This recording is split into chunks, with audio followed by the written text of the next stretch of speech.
Paige took a deep breath to calm her nerves. Her housemates were just outside her dorm room, obviously drinking and having a great time. Meanwhile, she was sitting on her bed, sweating buckets. Why did she agree to go to the pub with them? Everyone at the establishment would probably be drinking. Aside from that, she didn't know what to expect. After all, she came from a strict family and never had the opportunity to go to nightclubs or consume any alcohol. She jumped when she heard a banging at her door. "Are you staying in your room all night?" her roommate Ashley demanded. Paige took another deep breath. When she opened the door, she found her housemates Ashley, Julie, and Brooke laughing and scribbling lewd pictures on the wall.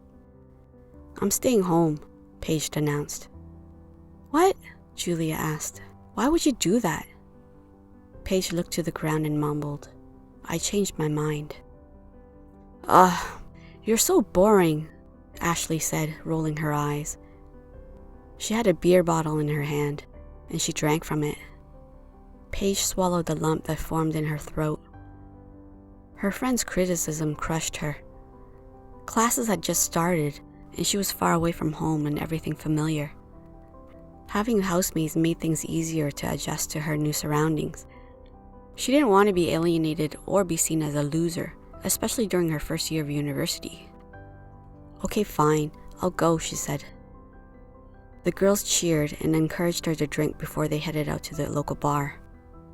Paige liked the attention and approval from her friends, and she partied with them on many occasions. Sometimes, though, she wanted to stay in her room and read a book, watch a movie, or even study, but her friends shut her down. She was dreadfully afraid of being judged, so she maintained an easygoing attitude, and she just went along with whatever the group wanted. She kept this act up no matter how exhausting it was, and so every weekend followed a similar pattern of going out and having a bad hangover the following morning. The partying soon began to spill over into the weeknights, and because of this, she ended up missing many of her classes. But then after 3 weeks had passed, it was no longer fun to get wasted almost every other day. She tried to introduce activities she enjoyed to her friends, but they were promptly dismissed. Unhappiness and inadequacy started to grow inside her, although she felt she had no choice but to maintain her fake act. One weekend, her best friend Erin came to visit her. Paige tried to appease her old friend and her new ones, but this proved impossible.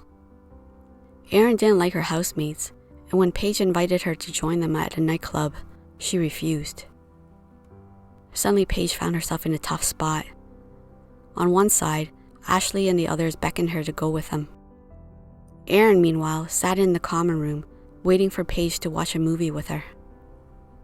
Paige let out a sigh of frustration. "I won't be long," she told Erin. "Tomorrow, I'll go to the mall with you."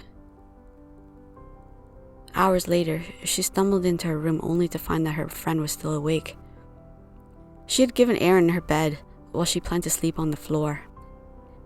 Erin scrunched her nose at the smell of cigarettes and alcohol emanating from Paige. "You know, you've changed, and none of those changes are good," her friend said, crossing her arms over her chest. "I asked you to go clubbing with us," Paige said defensively.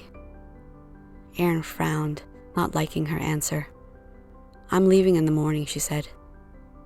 The next morning, Paige woke up to the sound of movement in her room. "Are you sure you don't want to stay?" Paige asked, her voice sounding groggy. "I'm sure," Erin said, her tone short. It was obvious that no amount of convincing would change her mind. Paige knew that she had treated her friend badly and was overwhelmed with guilt for the next few days. But her roommates were unaware or unconcerned about her feelings. They continued to invite her out during this time, although she declined their invitations. After a while, her housemates made plans without her, and their rejection made her feel worse. All too soon, midterm exams rolled around. Paige tried to study, but she had missed so many classes, and she felt unprepared for the exams. When she received her grades, her worst fears were confirmed. She was in trouble. Unfortunately, Paige knew exactly how she'd gotten into this mess. She spent so much time trying to please people who she thought were her friends. She did many irresponsible things, and now she had to pay the consequences for her behavior. If she flunked her classes, she would surely be kicked out of university. And if that happened, what would she tell her parents? Her anxiety increased tenfold, and for the first time, she felt desperate and helpless. Her immediate impulse was to call Erin. Most likely her best friend was still mad at her, but Paige needed a sympathetic ear.